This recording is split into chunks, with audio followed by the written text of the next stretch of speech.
नमस्कार दोस्तों, आपके अपने चैनल ज्ञान शास्त्र में आपका स्वागत है। कई बार लोग ऐसा महसूस करते हैं कि काफ़ी परिश्रम और मेहनत करने के बाद भी धन नहीं मिल पाता है या फिर मनचाही सफलता नहीं मिलती। आप जैसी सफलता चाहते हैं, जितना चाहते हैं वो आपको नहीं मिल पाता है। कभी मेहनत के अनुसार आपको पैसे नहीं मिलते हैं तो कभी मन माफिक नौकरी नहीं मिलती। व्यापारी अगर आप हैं तो व्यापार में आपको बरकत नहीं मिलती। अगर ये बातें छोड़ भी दें तो सब कुछ होने के बाद भी आपको मानसिक शांति नहीं मिलती। आपका मन अशांत बना रहता है। पारिवारिक जीवन में उथल पुथल और कलह मची रहती है। नौकरी में अस्थिरता रहती है। आपके मन में बेचैनी बनी रहती है, घबराहट बनी रहती है। हो सकता है कि आपको अनावश्यक डर भी सताता रहता हो।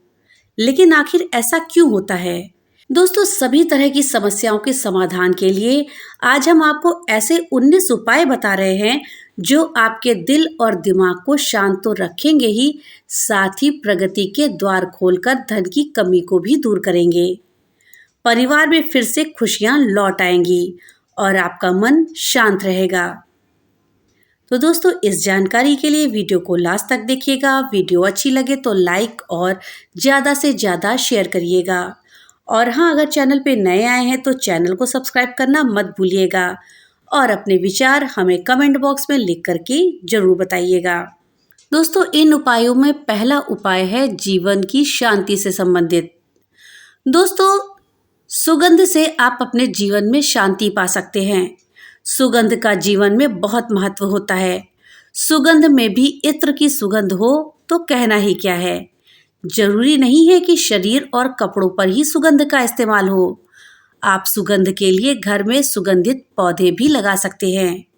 इसके अलावा घर में गुड़, घी, गुग्गल और कपूर की सुगंध का इस्तेमाल करके आप अपने घर के वास्तु दोष को दूर तो करेंगे ही, साथ ही आपके मन में शांति का भी विस्तार होगा। इस बात का हमेशा ध्यान रखें कि जहाँ शांति होती है वहीं खुशहाली होती है और जहाँ अशांति होती है वहाँ कभी भी खुशहाली नहीं आती है। और शांति वही होगी जहाँ पे सुगंध होगी। दूसरा उपाय बरकत के लिए है। दोस्तों, बरकत आती है साफ नीयत, साफ शरीर और साफ घर में। कभी भी गंदे घर, गंदे शरीर और छल कपट की जगह पे बरकत नहीं आती है। मन, शरीर और घर साफ सुथरा और स्वच्छ रहेगा तो घर में बरकत रहेगी। साफ नीयत अगर रहेगी तो घर में बरकत रहेगी। अगर आप साफ नीयत चाहते हैं तो दान दें। शरीर को स्वच्छ रखना चाहते हैं तो इसके लिए व्रत रखें और पंच स्नान करें। अपने घर को स्वच्छ रखना चाहते हैं तो आप अपने घर में समुद्री नमक से पोछा लगाएं। इसके लिए सप्ताह में एक बार गुरुवार को छोड़ के बाकी किसी भी दिन समुद्री नमक से पोछा लगाने से घर में शांति रहती है। घर की सारी नकारात्मक ऊर्जा समाप्त हो जाती है और घर में झगड़े नहीं होते हैं। ऐसा करने से घर में लक्ष्मी जी का वास स्थायी होता है। घर में बरकत आती है। बरकत अर्थात वो शुभ स्थिति जिसमें कोई चीज या चीजें इस मात्रा में उपलब्ध हो कि उनमें आवश्यकताओं की पूर्ति होने के बाद भी वो बची रहे। अर्थात इतना अन्न हो कि घर के सदस्यों सहित अतिथि आए तो वो भी खा ले। धन इतना अधिक हो कि आवश्यकताओं की पूर्ति के बाद भी वो बचा रहे और हम दूसरों की मदद कर पाएं। दोस्तों, तीसरा उपाय है कि घर में ऐसी वस्तुएं रखें जो घर की ऊर्जा को सकारात्मक बनाती हों, मन को लुभाती हों और पारिवारिक एकता को कायम रखती हों। घर में प्रत्येक वस्तु का उचित स्थान होता है। वस्तुएं भी आपके जीवन पर अच्छा या बुरा प्रभाव डालती हैं। घर में हर चीज सही स्थिति पे सही जगह होनी चाहिए, अस्त व्यस्त नहीं होनी चाहिए। बहुत से लोगों के घरों में वस्तु के रूप में कामधेनु गाय, बछड़ा, नर्मदा शिवलिंग, श्वेतार्क गणपति, सिंघम लक्ष्मी शंख, नजरबट्टू, बत्तख या हंसों का जोड़ा, द्वारका शिला, नागमणि, पारद शिवलिंग, हीरा शंख, गोमती चक्र, श्रीयंत्र, गौरोचन, मछली घर, शिवलिंग, शालिग्राम, दक्षिणावर्ती शंख, मणि, नग, कौड़ी, समुद्री नमक, हल्दी की गांठ, रुद्राक्ष, हाथा जोड़ी, पारद शिवलिंग इत्यादि सैकड़ों वस्तुएं हो सकती हैं। लेकिन घर में क्या और कहाँ रखना चाहिए, कहाँ कौन सी वस्तु रखी जाए, इसकी जानकारी हमें होनी चाहिए और सभी जगह सही स्थान पर होनी चाहिए। दोस्तों, चौथा उपाय वास्तु दोष को दूर करने को लेकर है। घर का वास्तु दोष दूर करना बहुत जरूरी होता है, अन्यथा मानसिक अशांति बनी रहती है। जिस घर का दरवाजा आग्नेय कोण में हो वहां सदा रोग और क्रोध का वास रहता है। उचित घर वही है जिसकी दिशा ईशान, उत्तर, वायव्य या पश्चिम में हो। यदि ऐसा नहीं है तो प्रतिदिन सुबह और शाम को कपूर जलाएं। घर के जिस हिस्से में वास्तु दोष हो वहां कपूर की एक डली रख दें। उस डली से सुगंध निकलती रहेगी और वहां का वातावरण बदल देगी। घर के सभी सदस्यों के सोने के स्थान उचित दिशा में होने चाहिए। घर में मोर पंख रखें, इससे भी वास्तु दोष दूर होता है। माना जाता है कि घर के दक्षिण पूर्वी कोने में मोर का पंख लगाने से भी घर में बरकत आती है। अगर मोर पंख को घर के उत्तर पश्चिमी कोने में रखें तो जहरीले जानवरों का भय नहीं रहता है। अपनी जेब या डायरी में मोर पंख रखने से राहु दोष से मुक्ति मिलती है। दोस्तों, पांचवा उपाय है पशु पक्षियों को भोजन कराने को लेकर। घर में तैयार भोजन की प्रथम रोटी गाय की और अंतिम रोटी कुत्ते की होनी चाहिए। इनको आप नियमित रूप से रोटी खिलाएं। इसके अलावा प्रतिदिन पक्षियों और चींटियों के लिए भी भोजन पानी की व्यवस्था करें। खासतौर से गर्मी के दिनों में पक्षियों के लिए अन्न जल की व्यवस्था जरूर करें। इस क्रम को कभी भी बंद नहीं करना चाहिए। अगर आप इसे लगातार करते हैं तो 43वें दिन से आपके भाग्य के द्वार खुलना शुरू हो जाएंगे। पशु पक्षियों को प्रतिदिन भोजन खिलाना सबसे बड़ा पुण्य माना गया है। इसमें भी हिंदू धर्म में गाय, कौवे, कुत्ते, चींटी और सांप को अन्य पशु पक्षियों की अपेक्षा अधिक महत्व दिया गया है। दोस्तों, मंदिर, दरगाह, बाबा, गुरु, देवी देवता आदि सभी जगहों पर भटकने के बाद भी अगर कोई शांति या सुख नहीं मिलता है और संकटों का जरा भी समाधान नहीं होता है, साथ ही मृत्यु तुल्य कष्ट हो रहा हो, तो सिर्फ हनुमान जी की भक्ति ही आपको बचा सकती है। ऐसे व्यक्ति को हनुमान जी की शरण में आना ही पड़ता है, लेकिन जो पहले से ही उनकी शरण में है उन्हें किसी भी प्रकार का कष्ट नहीं हो सकता है। हनुमान जी सर्वशक्तिमान और एकमात्र ऐसे देवता हैं जिनका नाम जपने से ही संकट शरीर और मन से दूर हटने शुरू हो जाते हैं। प्रतिदिन हनुमान चालीसा पढ़ने से राहु, शनि, केतु और पितृ आदि सभी दोष मिट जाते हैं। शास्त्रों के अनुसार कलयुग में हनुमान जी की भक्ति को सबसे जरूरी, प्रथम और उत्तम बताया गया है, लेकिन अधिकतर जनता भटकी हुई है। ऐसे भटके हुए लोगों को राम ही बचाने वाले हैं। हनुमान जी की भक्ति सबसे सरल और जल्दी फल प्रदान करने वाली मानी गई है। यह भक्ति जहां हमें भूत प्रेत जैसी ना दिखने वाली आपदाओं से बचाती है, वहीं यह ग्रह नक्षत्रों के बुरे प्रभाव से भी बचाती है। जो व्यक्ति प्रतिदिन हनुमान चालीसा का पाठ करता है उसके साथ कभी भी घटना या दुर्घटना नहीं होती है। श्री रामचंद्र जी के अनन्य भक्त श्री हनुमान अपने भक्तों और धर्म के मार्ग पर चलने वाले लोगों की हर कदम पर मदद करते हैं। शर्त यह है कि और देवता चित्त न धरही। हनुमान जी को बनाने के लिए सबसे सरल उपाय है हनुमान चालीसा का नित्य पाठ। हनुमान जी की यह स्तुति सबसे सरल और सुरीली है। तुलसीदास जी के द्वारा रचित हनुमान चालीसा बहुत प्रभावकारी है। इसकी सभी चौपाइयाँ मंत्र ही है, जिनके निरंतर जाप से ये सिद्ध हो जाती हैं और पवनपुत्र हनुमान जी की कृपा हमें प्राप्त होती है। अगर आप मानसिक अशांति झेल रहे हैं, कार्य की अधिकता से मन अस्थिर बना हुआ है, घर परिवार की कोई समस्या सता रही है तो ऐसे में इसके पाठ से चमत्कारिक फल प्राप्त होते हैं। इसमें कोई शंका या संदेह नहीं है। इसके अलावा 5 बार हनुमान जी को आप चोला चढ़ाएं तो तुरंत ही संकटों से मुक्ति मिलेगी। इसके अलावा प्रति मंगलवार या शनिवार को बड़ के पत्ते पर आटे का दिया जलाकर उसे हनुमान जी के मंदिर पर रखाएं। ऐसा कम से कम 11 मंगलवार या शनिवार को करें। दोस्तों, 7वां उपाय है कि घर की वस्तुओं को वास्तु के अनुसार रखकर प्रतिदिन घर को साफ और स्वच्छ करके प्रतिदिन देहरी की पूजा करें।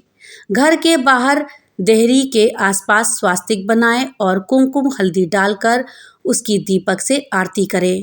इसी के साथ ही प्रतिदिन सुबह और शाम को कपूर भी जलाएं और घर के वातावरण को सुगंधित करें। जो व्यक्ति नित्य देहरी की पूजा करते हैं, देहरी के आसपास घी के दीपक जलाते हैं, उनके घर में स्थायी लक्ष्मी निवास करती है। 8वां उपाय है पीपल की पूजा। पीपल को सिर्फ शनिवार को ही छूना चाहिए।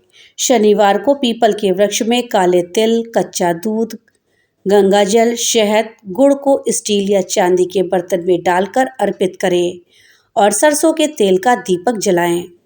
बस ये कार्य प्रत्येक शनिवार को करते जाएंगे तो धीरे धीरे दुर्भाग्य दूर हो जाएगा।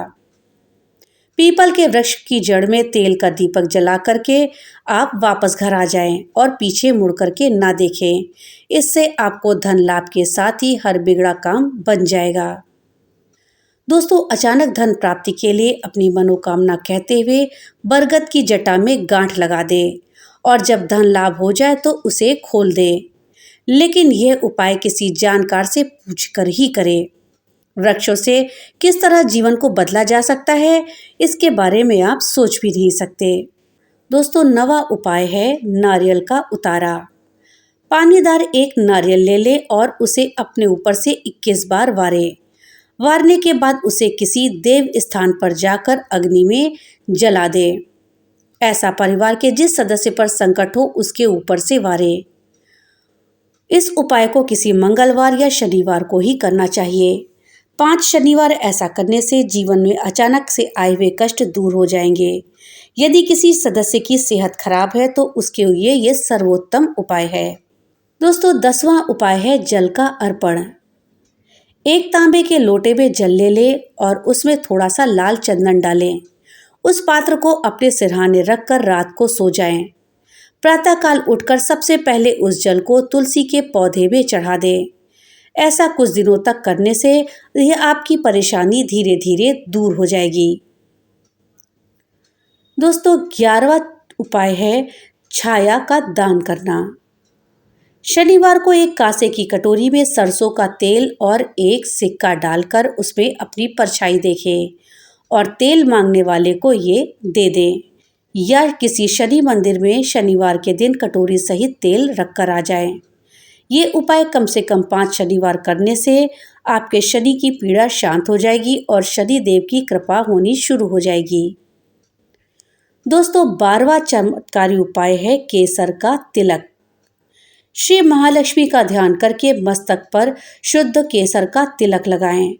धन लाभ के समाचार इससे तो मिलेंगे ही, साथ ही घर के बाहर शुद्ध केसर से स्वास्तिक का निर्माण करके उस पर पीले पुष्प और अक्षत चढ़ाएं। ऐसा करने से घर में लक्ष्मी का आगमन होगा। दोस्तों, 13वां चमत्कारी उपाय है बेटी और पत्नी का सम्मान। आप अपने घर में बेटी और पत्नी को लक्ष्मी का रूप माने, क्योंकि बेटी और पत्नी लक्ष्मी का रूप होती हैं। भूलकर इन्हें कभी ना दुत्कारें और ना ही इनको कोसे और ना ही कोई अशुभ वचन कहे। पत्नी और बेटी को दुखी रखने से आप कभी सुखी नहीं रह पाएंगे। एक बार यदि पत्नी रोती हुई अपने माता पिता के घर चली गई तो याद रखें, इस पाप कर्म से आपके घर में बरकत भी चली जाएगी और आप बर्बाद हो जाएंगे। धन, वस्त्र व मान देकर पत्नी को मनाएं। जिस घर में पत्नी और बेटी का सम्मान नहीं होता उस घर में लक्ष्मी कभी नहीं टिकती। 14वां उपाय तिजोरी से संबंधित है। दोस्तों, नर व नारायण दक्षिणावर्ती शंख में बासमती चावल भरकर चांदी के सिक्के डालकर एक माला बांधकर तिजोरी में रखने से दरिद्रता का नाश होता है। धन और समृद्धि दोनों प्राप्त होती है। आप तिजोरी में पीली कौड़ी या हल्दी की गांठ भी रख सकते हैं। तांबे, चांदी और पीतल के 100 या 200 सिक्के इकट्ठे करके उनको एक पोटली में बांधकर तिजोरी में रखें। तिजोरी में इत्र की शीशी भी रखें या अष्टगंध भी रख सकते हैं। इससे तिजोरी जब भी आप खोलेंगे तो सुगंध आएगी। यह एहसास आपके घर में बरकत लाएगा। 15वां उपाय है ऋण चुकाना। दोस्तों, शास्त्रों के अनुसार प्रत्येक व्यक्ति को 3 तरह के ऋण होते हैं: देव ऋण, ऋषि ऋण और पितृ ऋण। इन तीनों ऋणों को उतारना प्रत्येक मनुष्य का कर्तव्य होता है। यह जीवन और अगला जीवन सुधारना हो तो इन ऋणों के महत्व को समझना भी जरूरी होता है। मनुष्य पशुओं से इसलिए अलग है क्योंकि उसके पास नैतिकता, धर्म और विज्ञान की समझ है। जो व्यक्ति इनको नहीं मानता वो पशुवत है।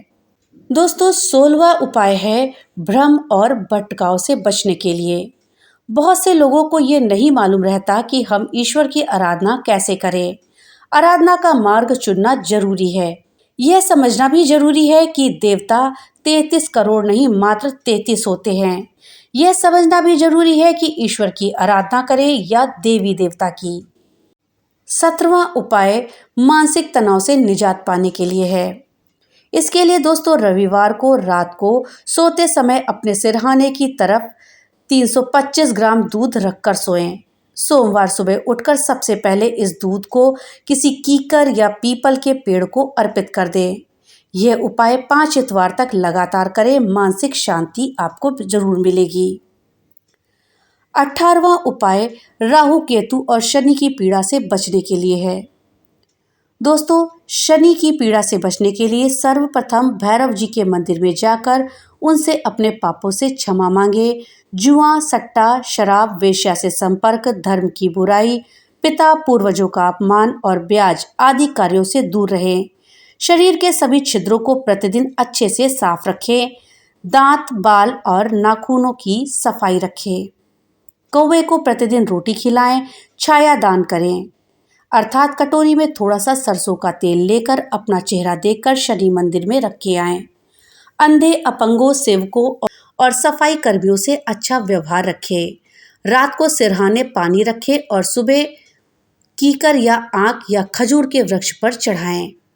राहु के उपाय के लिए आप सिर पर चोटी रख सकते हैं, लेकिन किसी लाल किताब विशेषज्ञ से पूछकर ही करें। भोजन कक्ष में ही करें। ससुराल पक्ष से अच्छे संबंध रखें। रात को सिरहाने मूली रखें और उसे सुबह किसी मंदिर में दान कर दें। घर में कम से कम 250 ग्राम का ठोस चांदी का हाथी रखें। केतु के उपाय करने के लिए आपको संतानों से अच्छे संबंध रखने चाहिए क्योंकि संतान केतु होती है। भगवान गणेश की आराधना करें। 2 रंगी कुत्ते को रोटी खिलाएं। अपने कान छिदवाएं। कुत्ता भी पाल सकते हैं, लेकिन ये कार्य भी आपको किसी लाल किताब विशेषज्ञ से पूछकर ही करने हैं। दोस्तों, 19वां और अंतिम उपाय ग्रहों से संबंधित है। दोस्तों, अगर ग्रह आपके जीवन में कोई समस्या कर रहे हो तो आपको घबराने की आवश्यकता नहीं है। सबसे पहले ये जाने कि कौन सा ग्रह कौन सी प्रॉब्लम क्रिएट कर रहा है, फिर उस ग्रह से संबंधित टोटके या उपाय करें। दोस्तों, सूर्य अगर आपको परेशान कर रहा है तो भगवान विष्णु की उपासना करें। सूर्य को अर्घ्य दें। रविवार का व्रत रख सकते हैं। मुंह में मीठा डालकर ऊपर से मीठा पानी पीकर ही घर से निकलें। बहते पानी में गुड़ को प्रवाहित करें। पिता समान किसी भी व्यक्ति को सम्मानित नजरों से देखें, उनका सम्मान करें। चंद्रमा का उपाय करना है तो दूध या पानी से भरा बर्तन रात को सिरहाने रखें और सुबह उसे बबूल के पेड़ पे डाल दें। प्रतिदिन माता के पैर छूना और शिव जी की भक्ति करना इसके लिए आवश्यक है। सोमवार का व्रत आप रख सकते हैं। चावल, सफेद वस्त्र, शंख, वंश पात्र, सफेद चंदन, श्वेत पुष्प, चीनी, बैल, दही और मोती आपको दान करना चाहिए। अगर नेक मंगल शुभ हो तो मिठाई या मीठा भोजन दान करें और इसके साथ ही बताशे बहते पानी में प्रवाहित करें।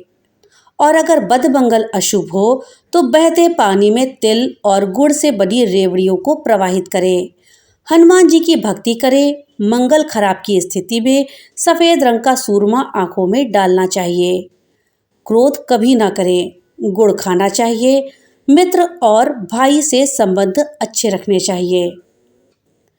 दोस्तों, बुध को ठीक करने के लिए सिक्के के बराबर तांबे के पतरे में छेद करके उसे बहते पानी में प्रवाहित करें। दुर्गा जी की भक्ति करें। नाग छिदवाएं। बेटी, बहन, बुआ और साली से अच्छे संबंध रखें। बुधवार के दिन गाय को हरा चारा खिलाएं। साबुत हरे मूंग का दान करें। साथ ही अपने किए हुए वादों को निभाएं। अगर आप बृहस्पति को ठीक करना चाहते हैं तो केसर को नाभि में लगाएं। हल्दी की गांठ घर पर रखें। हमेशा सत्य बोलें। अपने आचरण शुद्ध रखें। पिता, दादा, गुरु का आदर करना बिल्कुल ना भूलें। आपने गुरु नहीं बनाया है तो गुरु भी बना सकते हैं। घर में धूप दीप देते रहें।